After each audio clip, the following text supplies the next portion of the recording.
हरे कृष्णा। आज से आरंभ हो रहे पवित्र श्रावण मास की आप सबको बहुत सारी शुभकामनाएं।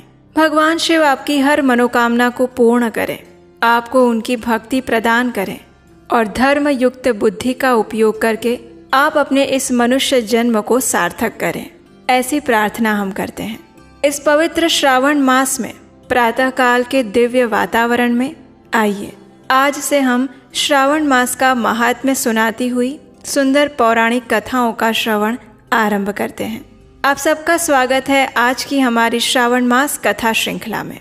आइए आज प्रथम अध्याय का श्रवण करते हैं। शौनक उवाच सूत सूत महाभाग व्यास शिष्य हि अकल्मष त्वदीय वदनां भोजान आख्यानानि शृण्वताम् तृप्ति न जायते भूयः श्रवणेच्छा प्रवर्धते कार्तिकस्य च माहात्म्यं तुला संस्थे दिवाकरे। शौनक ऋषि ने कहा, हे सूत, हे महाभाग, हे व्यास देव के शिष्य, हे अकल्मष, आपके मुखारविंद से हमने अनेकों व्याख्यान सुने और उन सब को सुनते हुए भी हमारे मन तृप्त नहीं हुए हैं, लेकिन और भी अधिक सुनने की इच्छा बढ़ती ही जा रही है। तुला राशि में स्थित सूर्य में कार्तिक मास का महात्म्य, मकर राशि में आने वाले सूर्य में माघ मास का महात्म्य और मेष राशि में आने वाले सूर्य के अंदर वैशाख मास का महात्म्य और इन सब के साथ साथ उन सभी मासों के जो धर्म हैं उन सब को आपने हमें अच्छी तरह से सुनाया है। अगर आपके मत में इन सब से भी अधिक और महिमामय और कोई मास है तो कृपा करके आप उस विषय में हमें बताइए।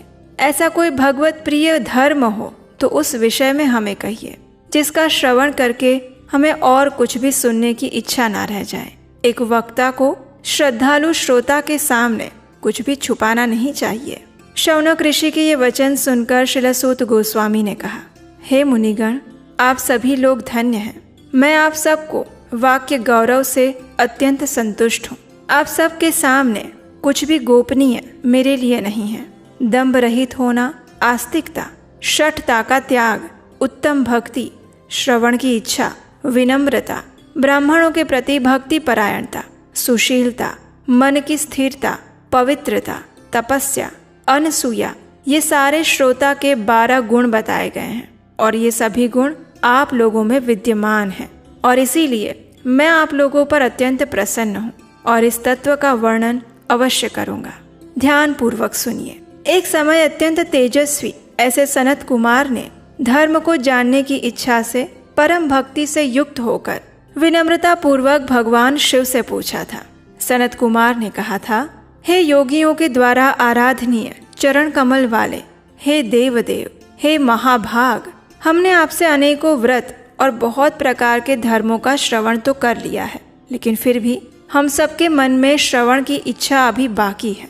12 मासों में जो मास सबसे श्रेष्ठ और आपकी अत्यंत प्रीति कराने वाला हो, सभी कर्मों की सिद्धि देने वाला हो और दूसरे किसी भी मास में किया गया कर्म अगर इस मास में किया जाए तो वो अनंत फल देने वाला हो। हे देव, उस मास के विषय में हम जानना चाहते हैं, कृपया हमें बताइए और साथ ही साथ इस जन कल्याण की कामना से उस मास के सभी धर्मों के विषय में भी हमें अवश्य बताइएगा। सनत कुमार की बात सुनकर भगवान शिव ने कहा, हे सनत कुमार, अब मैं आपको एक अत्यंत गोपनीय रहस्य बता रहा हूँ, ध्यान से सुनिए। हे सुव्रत, मैं आपकी श्रवण इच्छा और भक्ति से अत्यंत प्रसन्न हूँ और ये सभी 12 मासों में श्रावण मास मुझे अत्यंत प्रिय है। इसका महात्म्य सुनने योग्य है, इसलिए इसे श्रावण कहा गया है। इस मास में श्रवण नक्षत्र युक्त पूर्णिमा आती है और इसी कारण से भी इसे श्रावण कहा गया है। इस मास के महात्म्य का श्रवण करने मात्र से सभी सिद्धियां प्राप्त हो जाती हैं और इसलिए भी ये श्रावण संज्ञा वाला है। निर्मलता के गुण के कारण ये आकाश के समान है और इसलिए इस मास को नभा भी कहा गया है। इस श्रावण मास के धर्मों की गणना करने में इस पृथ्वीलोक में कोई समर्थ नहीं है, जिसके फल का संपूर्ण रूप से वर्णन करने के लिए ब्रह्मा जी 4 मुख वाले बने, जिसके फल की महिमा को देखने के लिए इंद्र 1000 नेत्रों से युक्त हुए और जिसके फल को कहने के लिए शेषनाग 2000 जीवाओं से संपन्न हुए। ऐसे महान इस मास के महात्म्य को देखने और कहने में कोई समर्थ नहीं है। अन्य मास इसकी एक कला के बराबर भी नहीं। ये सभी व्रतों और धर्मों से युक्त है। इस महीने में एक भी दिन ऐसा नहीं है जो व्रत से रहित हो, और इस मास में प्राय सभी तिथियां व्रत युक्त हैं। और इस मास के विषय में मैंने जो कुछ भी कहा वो सिर्फ प्रशंसा नहीं है। आर्त, जिज्ञासु भक्तों, अर्थ की कामना करने वाले, मोक्ष की इच्छा रखने वाले और अपने अपने अभिष्ट की आकांक्षा रखने वाले चारों प्रकार के लोग, इन सभी को इस श्रावण में व्रत का अनुष्ठान करना चाहिए और इस कथा का श्रवण करना चाहिए। भगवान शिव के ये वचन सुनकर सनत कुमार ने कहा, हे भगवान, आपने जो कहा कि इस मास में सभी दिन और तिथियां व्रत रहित नहीं हैं, तो कृपया आप उन्हें मुझे बताएं। किस तिथि में और किस दिन में कौन सा व्रत होता है? उस व्रत का अधिकारी कौन है? उस व्रत का फल क्या है? उसकी विधि क्या रहेगी? किस किस ने उस व्रत को किया था? उसके उद्यापन की विधि क्या है? प्रधान पूजन कहाँ होना चाहिए और जागरण की विधि क्या है? उसके देवता कौन है और उस देवता की पूजा कहाँ होनी चाहिए? पूजन की सामग्री क्या क्या होनी चाहिए और किस व्रत का कौन सा समय होना चाहिए? हे प्रभु, ये सब कुछ आप मुझे बताइए। ये मास आपको आखिर प्रिय क्यों बना?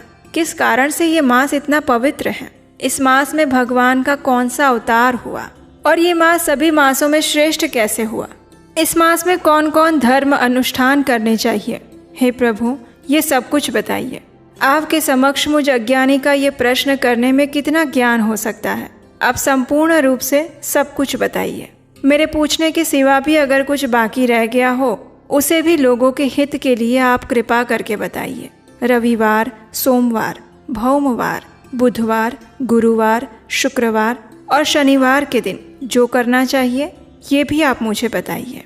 आप सबके आदि में आविर्भूत हुए हैं, अतः आपको आदि देव कहा गया है।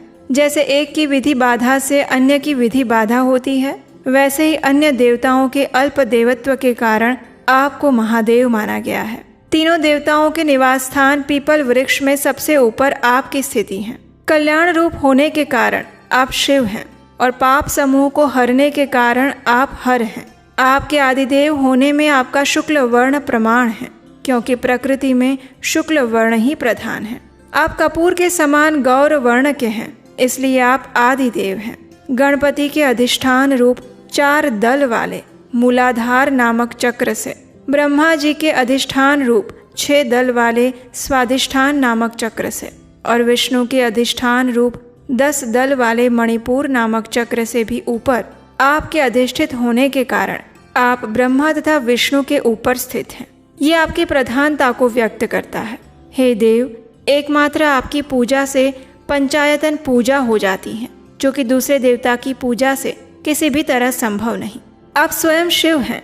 आपकी बाईं जांघ पर शक्ति स्वरूपा दुर्गा, दाहिनी जांघ पर गणपति, आपके नेत्र में सूर्य और हृदय में भक्तराज भगवान श्री हरि विराजमान हैं। अन्न के ब्रह्मा स्वरूप होने और रस के विष्णु रूप होने तथा आपके उसका भोक्ता होने के कारण, हे ईशान, आपके श्रेष्ठत्व में किसे संदेह हो सकता है? सबको विरक्ति की शिक्षा देने के लिए आप स्मशान में और पर्वत पर निवास करते हैं। पुरुष सुक्त प्रार्थना में उतामृत तत्व शेषानो इस मंत्र के द्वारा प्रतिपादन के योग्य हैं, ऐसा महर्षियों ने कहा है। जगत का संहार करने वाले हलाहल को गले में किसने धारण किया? महाप्रलय की कालाग्नि को अपने मस्तक पर धारण करने में कौन समर्थ था? संसार रूप अंधकूप में पतन के हेतु कामदेव को किसने भस्म किया? आप ऐसे हैं कि आपकी महिमा का वर्णन करने में कौन समर्थ है? एक तुच्छ प्राणी, मैं करोड़ों जन्मों में भी आपके प्रभाव का वर्णन नहीं कर सकता। अतः आप मेरे ऊपर कृपा कीजिए और मेरे प्रश्नों के उत्तर दीजिए। और इस प्रकार स्कंद पुराण के अंतर्गत ईश्वर सनत कुमार संवाद में श्रावण मास के महात्म्य का पहला अध्याय पूर्ण हुआ। तो ये थी आज की श्रावण मास महात्म्य की पहले अध्याय की कथा। हमें आशा है कि आपने इस कथा का ध्यान पूर्वक श्रवण किया होगा और भगवान शिव की विशेष कृपा प्राप्त की होगी। इस संपूर्ण श्रावण मास में हम आपके लिए प्रतिदिन श्रावण मास के महात्म्य का वर्णन करती हुई ये कथाएं प्रातः काल में लेकर आएंगे। और इसके अलावा भी अगर आप भगवान शिव की सुंदर कथाएं सुनना चाहते हैं तो याद से आपके अपने चैनल उपदेशाष्टकम को सब्सक्राइब करके रखिए, क्योंकि इस बार श्रावण मास में हम आपके लिए बहुत सारे पर्व त्योहारों के अलावा भगवान शिव की विशेष कथाएं भी लेकर आने वाले हैं। इसके लिए आप हमारे व्हाट्सएप कम्युनिटी ग्रुप के साथ भी जुड़ सकते हैं। उसका लिंक नीचे डिस्क्रिप्शन बॉक्स में दिया गया है। अगर आज की कथा अच्छी लगी है तो इसे लाइक कीजिए और सबको शेयर कर दीजिए, ताकि इस पवित्र श्रावण मास में कोई और कुछ कर सके या ना कर सके, कम से कम इन कथाओं का श्रवण करके उतना तो पुण्य फल अर्जित कर ही सकते हैं। तो हम आपसे मिलेंगे इसी कथा श्रृंखला के अगले अध्याय के साथ कल प्रातःकाल। हरे कृष्णा।